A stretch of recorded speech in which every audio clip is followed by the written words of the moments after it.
Tasty खाना बनाना ही मेरा मकसद है। हेलो फ्रेंड्स, वेलकम टू व्यांजलि रसोई घर। हमने छत पर ईंटों का ऐसे टेम्परेरी चूल्हा बना लिया है और मेरे हस्बैंड कहने लगे संडे का दिन है तो चलो आज चूल्हा जलाते हैं। मैंने कहा जब चूल्हा जल ही रहा है तो क्यों ना इस पर सोंधी सोंधी रबड़ी बनाई जाए, जो चूल्हे पे बनने के बाद बहुत अच्छी खुशबू भी आती है इसमें और खाने में बहुत टेस्टी लगती है। ये सुनते ही मेरे हस्बैंड ने चूल्हा जला दिया, क्योंकि मुझे चूल्हा जलाना नहीं आता है। और इसमें मैंने देखिए एक कढ़ाई रख दी, कढ़ाई में थोड़ा सा पानी डाल के 1.5 किलो के आसपास दूध डाल दिया हमने। दूध डालने से पहले कढ़ाई में मैंने पानी इसलिए डाला ताकि दूध कढ़ाई में ना लगे। और फ्रेंड्स ये देखिए, अब तो क्या था, अब तो कढ़ाई में रबड़ी बनने को तैयार है। अब ये चूल्हे पे धीरे धीरे आग जलती जा रही थी और मेरे हस्बैंड देखिए बैठ गए चूल्हे के पास, दूध को लगातार चलाते जा रहे थे, क्योंकि अगर हम दूध चलाएंगे नहीं तो नीचे से जल जाएगा। इसी बीच में अपने दूसरे कामों को करने लग गई। मैंने कहा आप दूध को इसी तरह लगातार चलाते रहिए, क्योंकि रबड़ी बनने में टाइम लगता है, क्योंकि चूल्हे की आग को बैलेंस करना बहुत मुश्किल होता है, क्योंकि रबड़ी के लिए कभी आंच को तेज़ तो कभी हल्के करना होता है। गैस में तो स्विच होता है, उससे हम कम या ज़्यादा कर लेते हैं गैस को, लेकिन इसमें कैसे करें, इसीलिए मैं चूल्हा कभी भी अकेले में नहीं जलाती हूँ। और ये देखिए दूध जब चारों तरफ लगने लगा तो इसको हल्का हल्का हम इस तरह से छुड़ा लेंगे, लेकिन केयरफुली छुड़ाएंगे। एक हाथ से कढ़ाई को पकड़ लीजिए।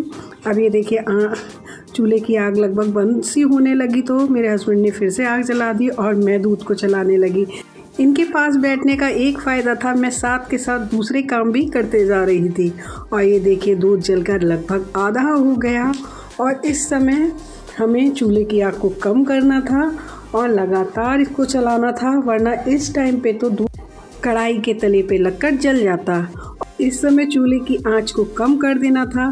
जैसे हम गैस की फ्लेम को एकदम कर देते हैं, कम करने की वजह से ये लगभग बुझ गई थी। इसे देखिए दोबारा जलाने के लिए हमारे पास फूंक मारने के लिए कुछ और था नहीं, तो हमने पाइप की सहायता से चूल्हे में फूंक मारकर दोबारा आग जलाई। और मीठा करने के लिए मैंने इसमें 1 से 1.5 कटोरी शुगर पाउडर डाल दिया और ये देखिए रबड़ी बनकर तैयार हो गई।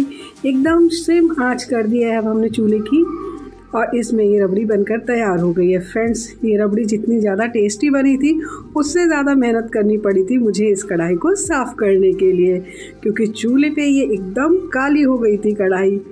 तो अब ये देखिए रबड़ी बनकर तैयार हो गई और इस रबड़ी को देख के बच्चे कहने लगे जब ट्रेडिशनल तरीके से ये रबड़ी बनी है तो ट्रेडिशनल तरीके से ही अब इसे हम खाएंगे। तो मैंने कहा बिल्कुल इसी तरह से अब हम खाएंगे। इसके लिए हमने एक मिट्टी का बाउल लिया और इस पे इस रबड़ी को मैंने सर्व किया। और फ्रेंड्स सच मानिए इसमें इतनी सोंधी सोंधी खुशबू आ रही थी कि खाने का मज़ा ही आ गया। इसके ऊपर मैंने थोड़े से काजू बादाम को रख के सर्व किया। फ्रेंड्स अगर आपको मेरी ये वीडियो पसंद आई हो तो आप मेरे चैनल को सब्सक्राइब, वीडियो को लाइक और कमेंट ज़रूर कीजिए।